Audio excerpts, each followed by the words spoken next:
Hey, welcome to the Podcast Engineering Show. My name is Chris Curran. I produce podcasts, and I also teach at Podcast Engineering School. And this is a show where I deliver podcast production techniques on a silver platter. Now, yes, I have pod faded. I haven't put out an episode in a while, but I wanted to remind you, I've done almost 200 episodes where I interview people about their podcast equipment, their setup, their production workflow, how they process their audio. So definitely go back and listen to older episodes of this show. You will learn a ton for sure, right? And there are very few people who have heard all 200 of them, So, and by the way, real quick, today we're going to get into the production workflow of my new show, Fractal Bitcoin. I'm really excited about this. We're going to go through the whole production workflow in terms of video and audio. But first, I want to mention the next semester of Podcast Engineering School starts on June 4th of 2024, and we do it every quarter. So for people who want to learn how to produce professional audio for podcasts, you want to learn how to be a professional, learn how to have clients and make a living producing podcasts, that's what I teach. It's all about the audio production. So let's get into this. Here we go. This is the production workflow of my new show, Fractal Bitcoin. Yeah, and I do it. It's a video show, really, but I also publish it in audio. So let me show you here. This is the YouTube channel for Fractal Bitcoin. It's been going really well. And this is the Apple Podcasts page for Fractal Bitcoin. It's a show where I talk about basically Bitcoin news. And it works out. It works out. So let's start here. Let's overview my current audio equipment setup. So right now I'm speaking into my RE20 microphone, and attached to that I have my SE Electronics DM1 Dynamite. It's an active inline preamp. It's basically a gain booster. It's really nice. And I'm plugging all that into my Neve Portico 2 channel strip, which is a very expensive channel strip. And I'm using the compressor on it and also the high pass filter a little bit.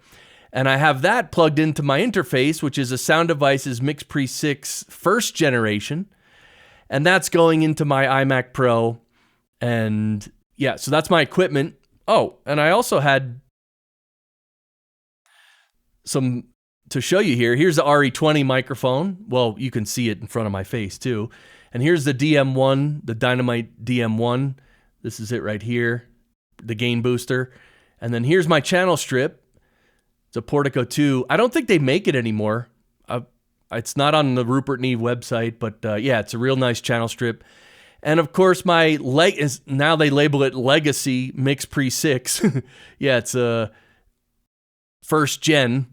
So, So let's keep going and let's overview my production workflow. So first, I start out by gathering posts and news stories from Nostr, from X, and a few other industry websites. And this takes me about 2 hours.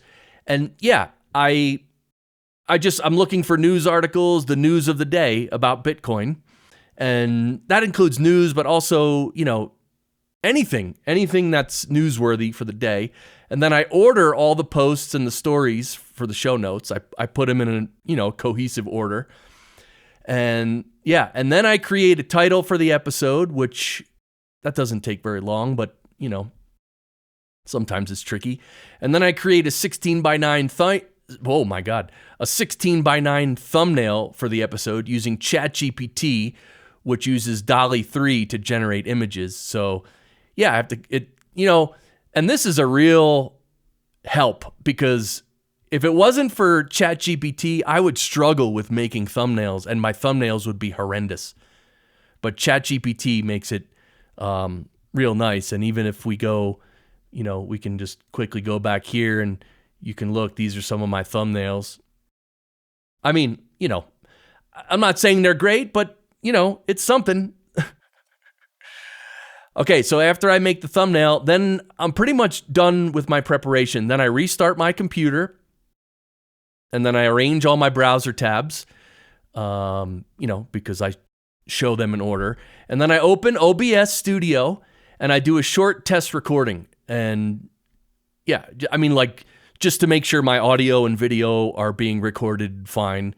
And basically my audio levels and my video camera and my lighting stay the same every day. So there's never really a surprise, but I always do a short test recording because I never want to record. I never want to think I'm recording an episode and then get all done and be like, oh my God, it wasn't recording. Okay, so I record my episode as if it's live to an MOV file in OBS, and I record at 1920 by 1080, 60 frames per second. The video bitrate is 16,000 kbps. The audio bitrate is 2,304 kbps. And just for reference, my average video is about 15 minutes long, which ends up being around a 2 gigabyte file, an MOV file. And that's it. I capture it. I do it as if it's live, and I like doing that. And okay, then I produce the video. The post-production of the video I do first, and I process the audio in iZotope RX. And if we look, yeah, that's ChatGPT. Here's OBS Studio. I'll put links to everything below as well. But yeah, here's iZotope RX 11, and I process all the audio in there. I make it a mono file usually because OBS records in stereo, and I only need a mono file, so I make it a mono file first. And then I silence any lip smacks and any noises, and you have to silence them. You can't delete them. You can't delete anything because the audio has to line up with the video, right? So any cutting I have to do in the video editor. And right now in iZotope RX, I'm just doing the audio. It's like audio cleanup.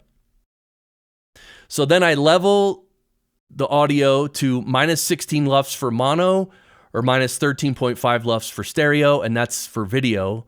Those are the video loudness standards. And then I save it as a 32-bit WAV file to retain all the quality.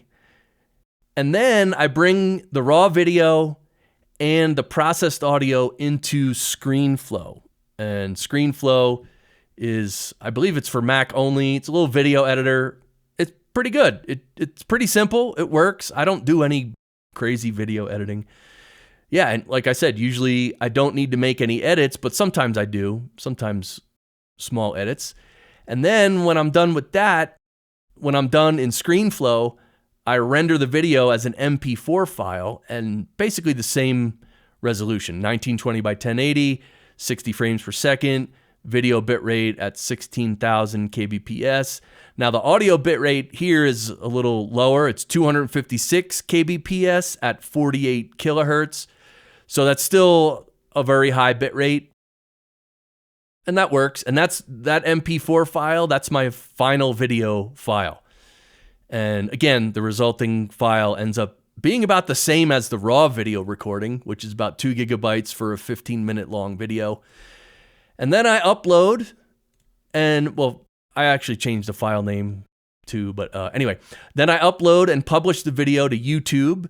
That's the main place where I'm growing my video platform. But I also upload to Rumble and BitChute and TikTok and Flare.pub, which Flare.pub is a Nostr platform, and there I upload a much smaller version, 960 by 540, because I have to actually pay Bitcoin, pay some Satoshis for some file storage, so I just put up a smaller version there, and it works out.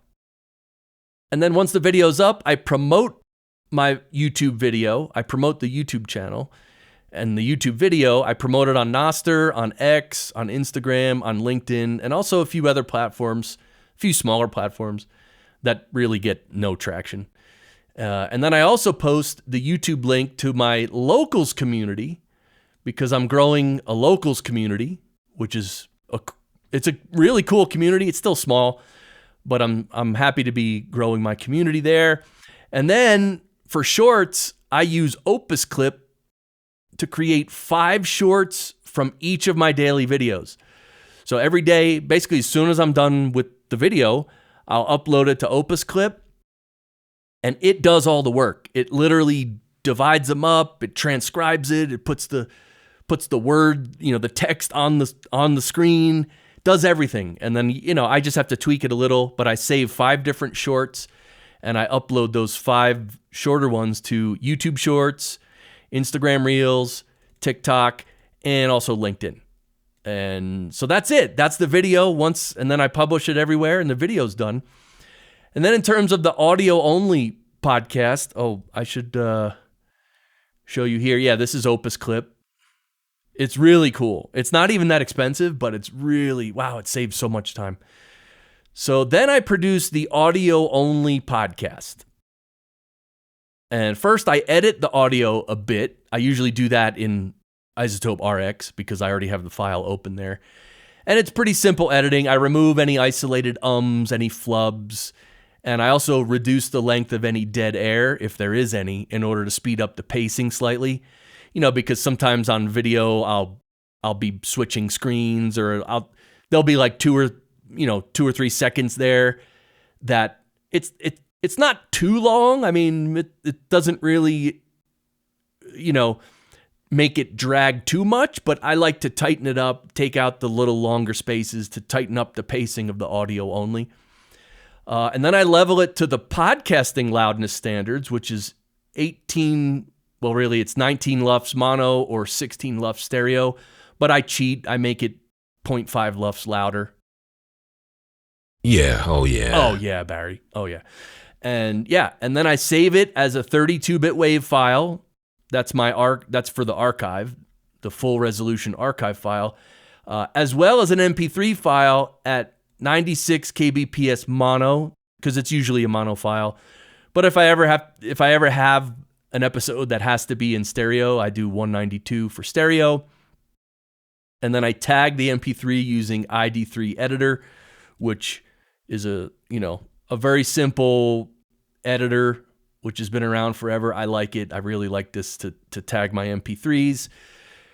And then I upload the MP3 to Captivate, which is a podcast hosting company, which I just started using recently for this show, Fractal Bitcoin. And so I upload the show notes and I publish the episode through Captivate. And then for my website for the show, I use Podpage, which is awesome because it automatically brings in each episode from Captivate. So, within 30 minutes, or really, I just go to Podpage and I click refresh, refresh the feed, and it brings it in immediately. Brings it in as like, a blog post, and then I'm able to quickly optimize the post to, and then I can optimize the post, to make things headings and bold. And then I can actually add the YouTube video to that post, and then I can add images. It's really very cool. So yeah, that's basically my production. In the show notes of this episode, I'm going to include all the links to Fractal Bitcoin, which again, this is Captivate, captivate.fm. And then this is Podpage. This is how this looks. This is the back end of Podpage. Very cool platform. It's not cheap, but it's great. And so yeah, this is the main channel, Fractal Bitcoin on YouTube. And the other thing I wanted to mention is because I'm discussing Bitcoin, and a lot of people don't know very much about Bitcoin, so I will give you one piece of advice. This is a great Bitcoin book, which you should read first. This is like the Bible in terms of Bitcoin. It's called The Bitcoin Standard by Saifedean Amos, and I'll put the link in the show notes. But yeah, this is the Bitcoin Standard book. If you really want to just understand Bitcoin from a high level, it's very easy to understand. You should read that book because, a lot of people don't know anything about Bitcoin, but they're afraid of it, or they believe what they hear in the media, whatever. That book is a great book. So yeah, that's it. I just wanted to walk you a quick walkthrough through my production of Fractal Bitcoin. And check out the show if you want. And by the way, the video and audio you're hearing right now is the same video and audio that I use on that show. So anyway, just to let you know that. So, all right, well, that's it. Now, in terms of the podcast engineering show, I don't know when I'm going to do another episode. It'll probably be a while. It's not really my focus these days. Although I am still doing podcast engineering school, as I mentioned in the beginning. So the next semester starts June 4th. And, you know, the school is really great for especially young folks who, any young folks like 18 to 22 years old who maybe they're not college material. Maybe they play guitar or drums. They're into music, but they don't want to go to college. Well, they can learn how to produce audio podcasts and then work from home, get a bunch of clients, and make a great living. So that's what my school teaches. And yeah, so that's it. So thanks for watching. Thanks for listening. And for you audio only folks, I made a video of this and I'm putting it up on YouTube as well. So, all right, well, that's it. Thank you. I really appreciate you watching and listening, and I'll talk to you soon. And, you know, if you have any questions, let me know. Happy to help. All right. See ya.